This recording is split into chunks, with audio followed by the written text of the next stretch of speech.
Bonjour à toutes et à tous et bienvenue. Vous écoutez Je ne suis pas ta passagère, un podcast de Moto Magazine. Je suis Nadège Papini, votre hôte. Dans chaque épisode, je rencontre une motarde, entrepreneuse, artiste, mécanicienne ou encore étudiante. Ensemble, on parle de son parcours, de sa personnalité et j'espère que cela vous donnera envie d'en savoir plus sur ce qu'elle a fait, mais aussi qu'elle vous inspirera et changera les idées reçues sur les motardes. Bonne écoute. Dans cet épisode, partez à la rencontre d'une nouvelle motarde, Marina. Elle est aiguilleuse du ciel dans l'armée de l'air. Pour des raisons professionnelles, ni son nom ni sa caserne ne sera dévoilé. Je vous laisse découvrir son parcours. Bonne écoute. Donc, je m'appelle Marina, j'ai 34 ans et je suis donc aiguilleur du ciel dans l'armée de l'air. Et est-ce que j'ai le droit de dire tu es aiguilleuse ? Est-ce que ça se... Oui, tu peux aussi. Ouais. Donc tu es aiguilleuse du ciel dans l'armée de l'air. Et en quoi ça consiste ? Donc nous, on fait décoller, on fait atterrir les avions, on les guide dans le ciel, au même titre, on va dire, qu'un aiguilleur du ciel dans l'aviation civile. Donc pour partir en vacances, quand tu prends l'avion, tu décolles d'un aéroport. Et ben, nous, donc, on fait plus ou moins la même chose, sauf que le plus gros de notre travail, ça reste avec des avions militaires.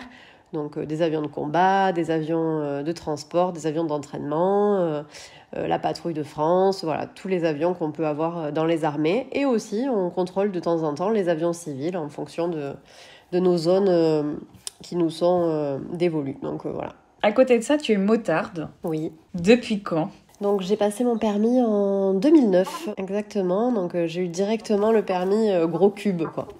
Comment ça s'est passé ? Ça s'est bien passé. Non, ça s'est bien passé. J'ai eu plus de difficultés sur le parcours lent. Effectivement, avec le poids de la moto, donc il faut savoir que je suis pas un grand gabarit. Hein, je fais 1m62. Je pèse environ 55 kilos. Donc voilà, le poids de la moto aussi, qui était quand même assez conséquent. Donc le parcours lent, un peu compliqué. J'avais plus de facilité sur le rapide et sur la conduite route, quoi.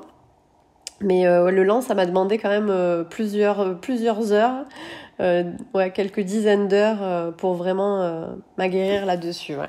Pourquoi avoir passé ce permis moto ? Ça vient de ton entourage, une passion, une envie, enfin, d'où ça vient ? Donc moi, depuis toute petite, j'ai plutôt baigné dans une famille de motards. Ma mère était motarde aussi. Elle avait eu le permis 125. Après, elle avait passé le gros cube. Mon père, mon beau-père, donc ouais, toute ma famille. Moi, à 5 ans, j'avais déjà une petite moto électrique. Je touchais à peine le sol et ça me faisait déjà triper. Donc presque avant de savoir faire du vélo, je faisais déjà de la moto électrique. Après, c'était vraiment très lent, hein, il n'y avait pas de sensation de rapidité. Mais donc, du coup, voilà, j'ai baigné là-dedans.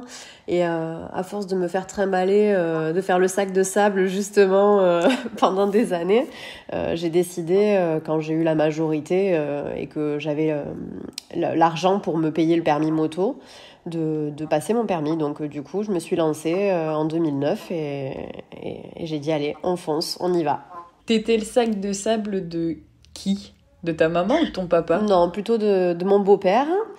Parce que ma mère, en fait, elle a eu... je crois qu'elle a eu 3 accidents de moto. Et au 3e, elle a dit, bon, allez, j'arrête de conduire.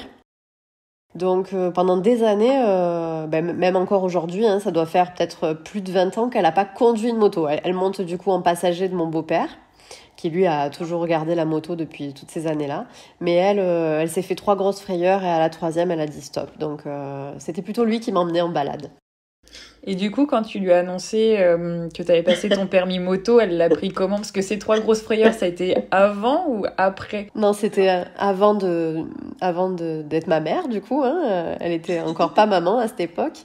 Non, elle l'a pas bien pris. Hein. D'ailleurs, je lui ai pas dit tout de suite que j'allais passer le permis. J'ai attendu de la voir pour lui dire au fait, maman, j'ai passé mon permis, je l'ai eu.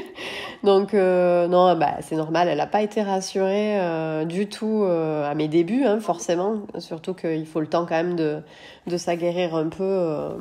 Pour prendre confiance et de toute façon même en étant aguerri en moto, on sait très bien que ça peut rapidement être dangereux et les accidents peuvent être très graves. Mais malgré tout ça, moi je voulais quand même passer mon permis et avoir ma propre moto. Et d'ailleurs, toi, t'en as eu ou pas des accidents depuis? Ouais. J'en ai eu un qui m'a un petit peu marqué. Je rentrais justement d'un tour de Corse en moto. Et j'ai glissé dans un virage sur une plaque de gasoil en fait. Donc j'ai perdu l'adhérence de la moto. La moto a glissé, moi avec. La chance que j'ai eue, c'est qu'il n'y a eu aucune voiture qui arrivait rapidement, on va dire, derrière, parce que j'étais sur la route, hein, donc le temps de me relever, de relever la moto, etc. Il a fallu quand même le faire rapidement pour pas justement gêner la circulation des véhicules qui pouvaient arriver. Comme c'était un virage un peu qui se refermait, il n'y avait pas de visibilité, donc c'est pour ça qu'il fallait vraiment pas traîner, on va dire. Donc heureusement que j'ai réussi à me relever rapidement, à relever la moto également. Et bon, après il m'a fallu bien 45 minutes, 1 heure pour repartir. La moto fonctionnait toujours, donc j'ai roulé encore une petite heure jusqu'à justement chez mes parents où j'ai décidé de faire une pause. Je devais rentrer chez moi à l'époque. Et puis là, j'ai dit non, on va faire une petite halte avant pour se poser un peu, se ressourcer. Donc ouais, petite et grosse frayeur. Ta mère, elle l'a vu comment, cette petite grosse frayeur? En fait, elle a vu, quand je suis arrivée chez eux, elle m'a vu, j'étais un petit peu blanche. Donc elle a dit, oulala, il s'est passé quelque chose. Et non, bon, après, elle connaît les risques de la moto, hein, c'est pour ça qu'elle a arrêté d'ailleurs. Donc voilà, bon, après...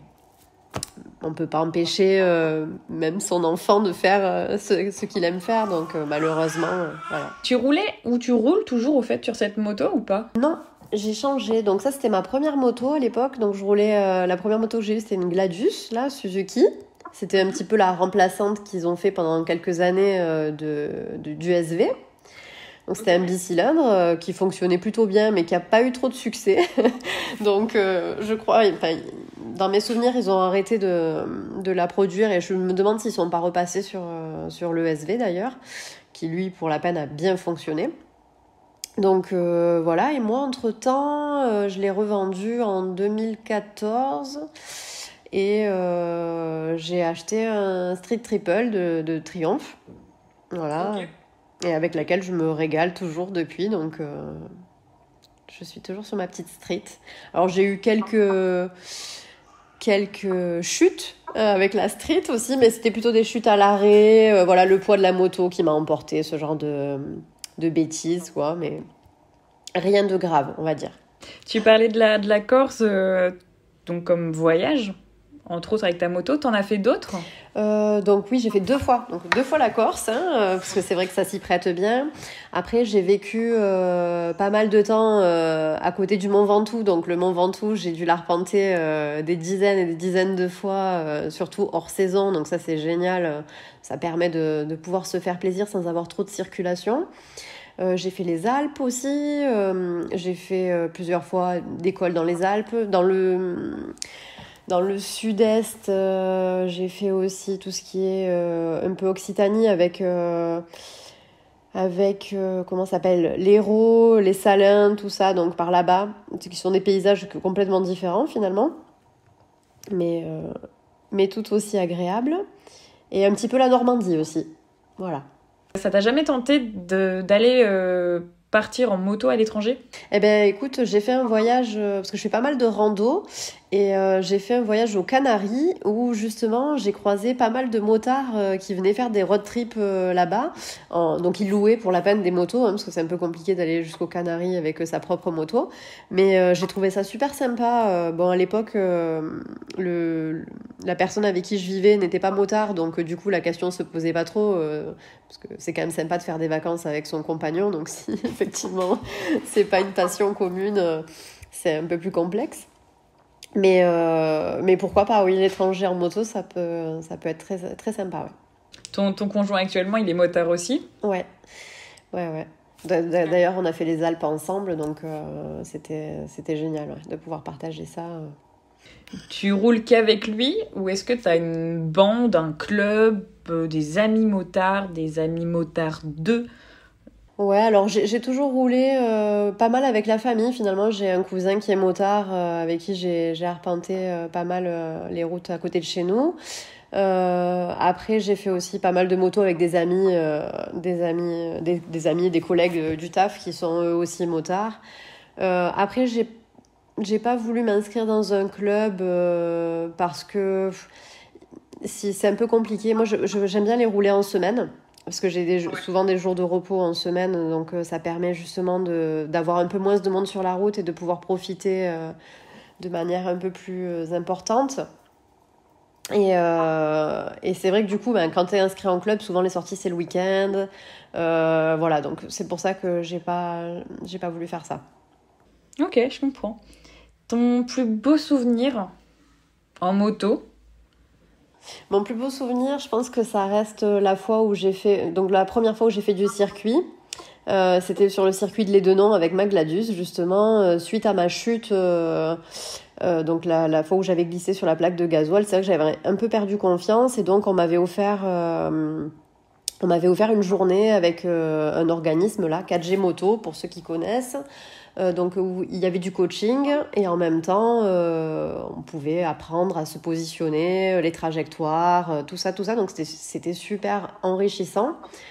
Et donc ça reste un de mes plus beaux souvenirs de voir la progression en une journée entre justement la petite débutante qui se pointe avec sa Gladius et qui se dit oh là là mon Dieu, je vais pas du tout réussir à suivre et tout, et au final en fin de journée quand on vous dit quand le staff vient vous voir et vous dit alors franchement chapeau parce que les trajectoires c'était parfait, entre ce matin et cet après-midi ça a vraiment bien progressé et puis tu n'as pas à pâlir de la puissance de ta moto parce que non effectivement j'étais pas dernière quoi, donc puis c'est vrai qu'il y avait très peu de femmes sur le circuit, je crois qu'on était 2 ce jour-là, donc on avait pu être un petit peu bichonnés aussi, c'était génial. Non franchement super souvenir.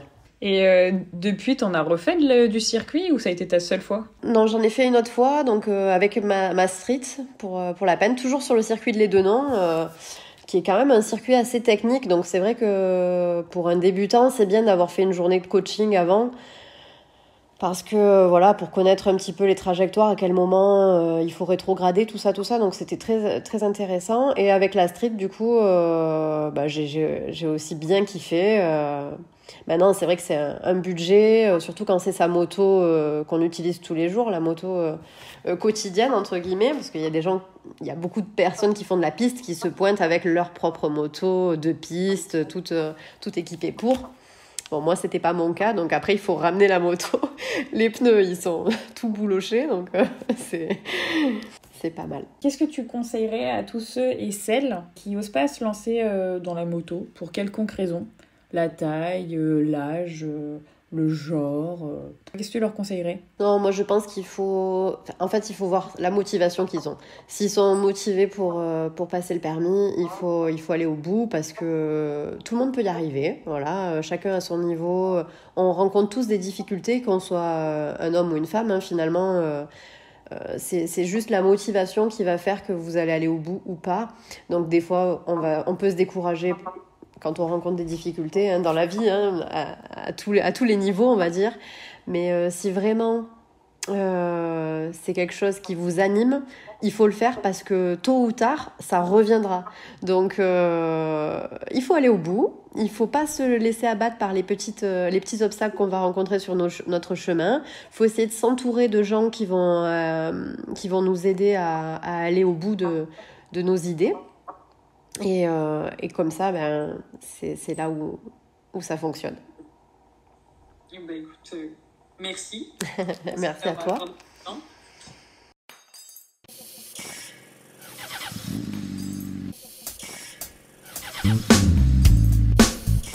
Merci à Marina de m'avoir accordé du temps. Merci à vous de m'avoir écouté. D'ici le prochain épisode, retrouvez toute l'équipe dans Moto Magazine et sur YouTube avec les débriefs, les essais et les apéros. Ciao!